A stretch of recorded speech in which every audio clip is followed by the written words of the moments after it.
Hoje a gente vai começar a análise dos livros, que eu falei que eu vou ler vários livros, um atrás do outro, e que eu vou trazer para vocês tudo que eu for lendo, conteúdos, insights, tudo que foi interessante e útil para o nosso crescimento eu vou trazer.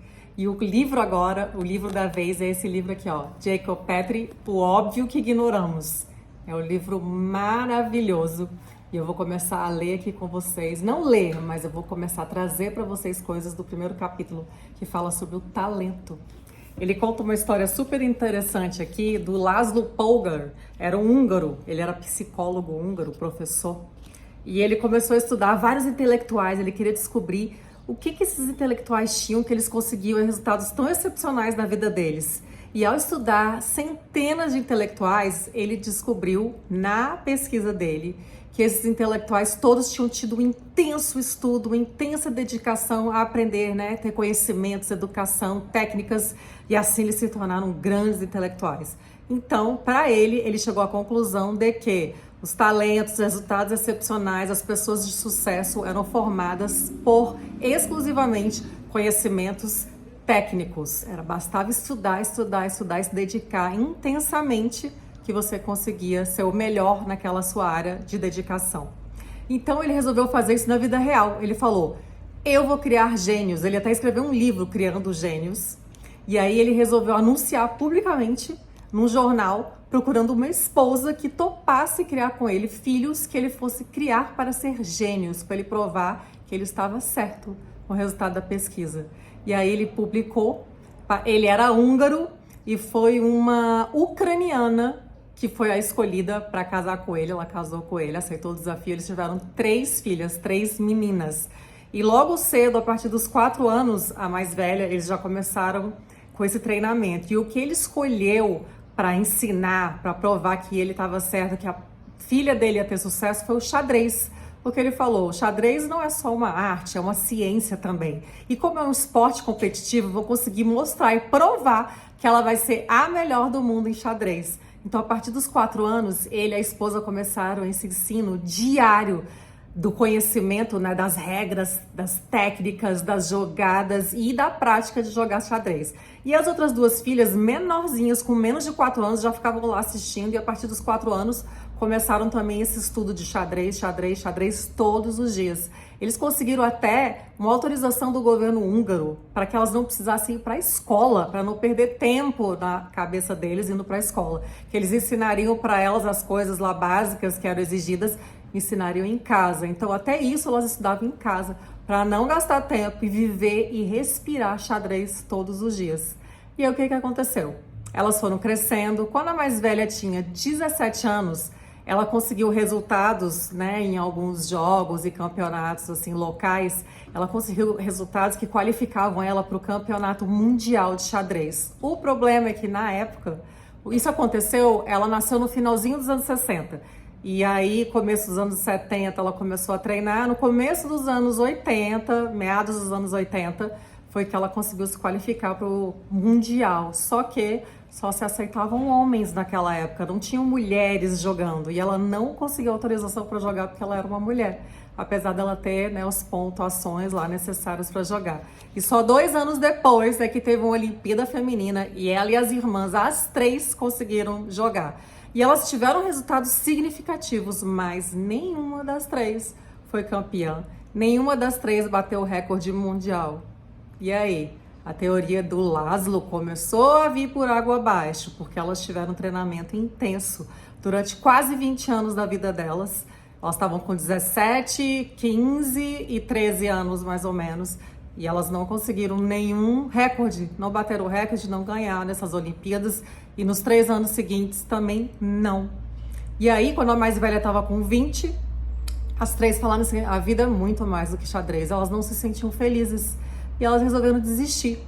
A gente vai agora fazer outras coisas, que a vida é muito mais do que isso. Nenhuma estava se sentindo plena, realizada e feliz. Então aquela teoria do Laszlo veio por água abaixo. Por quê? Você pode construir, né, conhecimento técnico, você pode ter essa educação, essa especialização, mas isso não constrói o talento. Porque o talento, como ele fala aqui, é uma coisa que é uma herança genética e esses estímulos cerebrais que a gente recebe na primeira infância. Então, vou até ler exatamente com as palavras que ele fala aqui. Ele fala aqui, ó. Talento é o resultado de uma combinação entre herança genética e experiências durante os primeiros anos da infância. Juntos, esses genes e esses estímulos cerebrais é que formam a nossa área de talento e as nossas habilidades. Então, aquela teoria do Laszlo, ela veio por água abaixo. Por quê? Quando você investe muito tempo em alguma coisa que não é na sua zona de talento, na sua área de talento natural, aquilo que você tem facilidade para fazer, você não tem, ele fala, você não tem aquele estímulo, aquele entusiasmo, aquela paixão para suportar toda a persistência, a dedicação e a disciplina. Muitas vezes você acaba desistindo. E se você não desiste, é um esforço tão grande para realizar aquilo que não é na sua zona de talento, que você não se torna uma pessoa feliz. Você pode sim alcançar grandes resultados, mas você não vai ser excepcional e, o mais importante, você não vai ser feliz. Então, porque ele fala, por que investir em algo se aquilo não está na sua zona de talento natural? Porque você pode desenvolver o conhecimento técnico, né? Aprender as especificações, a técnica, ter toda essa educação, intensificar os seus estudos, mas se aquilo não está nessa sua área natural, né, do seu talento, das suas habilidades, que você recebeu como herança genética, que você desenvolveu na primeira infância, aquilo vai te exigir muito esforço e não vai te deixar feliz. E muitas vezes as pessoas vão desistir. Você vai desistir porque vai exigir um esforço muito grande de você. E aí ele explica então aqui como que ocorrem esse fortalecimento, né, dessas conexões dos nossos neurônios. Os neurônios, eles conversam, são as conexões, interconexões que eles fazem um com o outro. E esses estímulos que a gente recebe na primeira infância são chamados de sinapses cerebrais, elas vão se fortalecendo. Quanto mais estímulo você der, mais fortalece aquela área específica do cérebro. Então, você pode ser estimulado mais numa área do que na outra, nessa sua primeira infância. Se você já tiver essa predisposição genética, aquilo vai se tornar a sua área de talento. Vamos dizer que você tem muita facilidade com matemática, porque você tinha essa herança genética da matemática, você sofreu estímulos que eles fortaleceram ali os neurônios daquela área específica e aquilo se tornou natural. É uma facilidade que você nem sabe explicar, você até ignora, porque você acha que é tão fácil, que você acha que é fácil para todo mundo. E você depois, a sua área 2 mais estimulada pode ter sido geografia, depois história, e português nem tanto, você tem muita dificuldade com português. E para outras pessoas pode ser o contrário, é como se fosse, ele até explica aqui que eu achei muito legal essa comparação que ele fez, como se fosse a internet, como se fosse uma internet sem fio.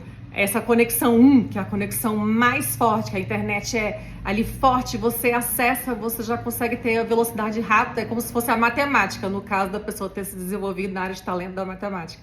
Aí tem a conexão 2, que é boa, que é rápida, mas não é tão rápida. Aí tem a 3, que o acesso é um pouco mais lento, a 4 você mal consegue acessar e assim por diante. Então, o nosso cérebro, de acordo com os estímulos que a gente recebe na primeira infância, ele vai se fortalecendo em determinadas áreas, que se tornam sim as nossas áreas de talento, onde estão nossas maiores habilidades. Então é muito bacana a gente saber disso, porque isso explica muita coisa na nossa vida. Às vezes a gente está, né, como elas, as meninas aqui, filhas do Polgar, que a gente viu aqui o exemplo, o pai escolheu o xadrez, a gente não sabe, na época ele não sabia, a gente já sabe que não era a área de talento delas. Com tanto estudo e tanta dedicação, sim, elas tiveram grandes resultados, mas não, elas não foram as melhores do mundo e o principal que a gente viu aqui é que elas não foram felizes, não se sentiram realizadas e desistiram, ou seja, todos aqueles anos dedicados do pai e da mãe foram jogados fora, porque não era para aquilo que elas nasceram, não era aquilo que era o natural para elas e aonde elas se sentiriam felizes e realizadas, e aos 20 anos elas desistiram daquilo.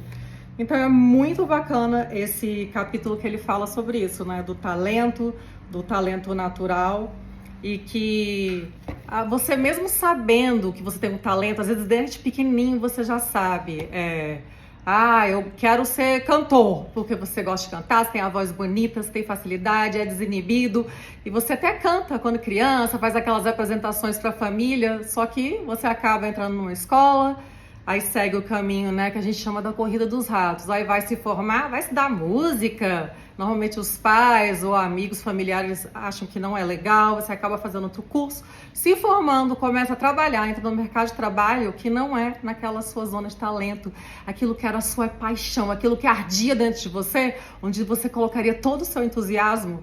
E aí você entra nessa corrida dos ratos, vive essa vida que a sociedade julga que é a vida, né, que a gente tem que seguir, mas você não é feliz. E aqui explica isso, por que você não é feliz? Porque não foi na sua zona de talento que você desenvolveu os seus conhecimentos, porque você já tinha uma habilidade, que você nasceu com ela, que você foi estimulado, mesmo assim, você foi levado para outros caminhos.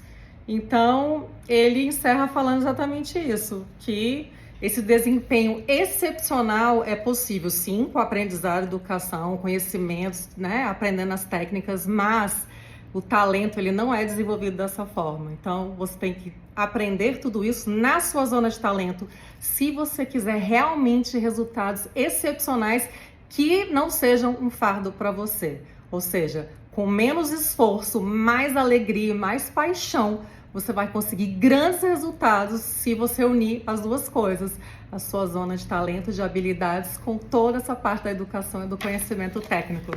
Sensacional! Esse foi o capítulo 1 e vamos ficar juntos porque vai vir mais coisas interessantes no capítulo 2. Fiquem ligados!